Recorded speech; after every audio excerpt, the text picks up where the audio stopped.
हासेगाववाडी येथे अखंड हरिनाम सप्ताह व ग्रंथराज ज्ञानेश्वरी पारायण सोहळ्यास सुरुवात. शिवकथाकार हरिभक्त पारायण श्रीदेवीताई शिंदे नागरसोगा यांच्या सुश्राव्य वाणीतून शिवपुराण कथेचं आयोजन.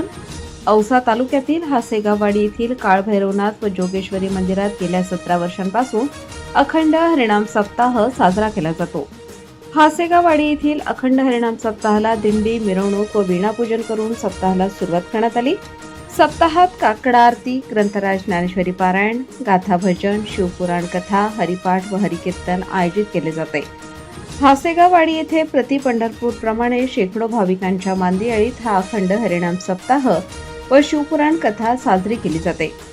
यावेळी व्यासपीठ अधिकारी हरिभक्त पारायण उद्धव महाराज साठे यांच्यासह माणिक जगताप, मधुकर साठे, भागवत जाधव, दत्तू गायकवाड, साधू जाधव, हनुमंत साठे, बालाजी जगताप, हनुमंत लवटे, दत्ता सुरवसे, अच्युत मारवाडी, किसन गोरे, गोविंद सरवदे, विलास साठे, शेषराव साठे, संतोष जगताप, दत्ता जगताप, पवन साठे, उमाकांत जगताप, शंकर सुरवसे, भक्त प्रल्हाद जगताप, तुकाराम शिंदे, बालाजी पवार यांच्यासह हासेगाववाडी गावातील प्रतिष्ठित नागरिक व ग्रामस्थ उपस्थित होते.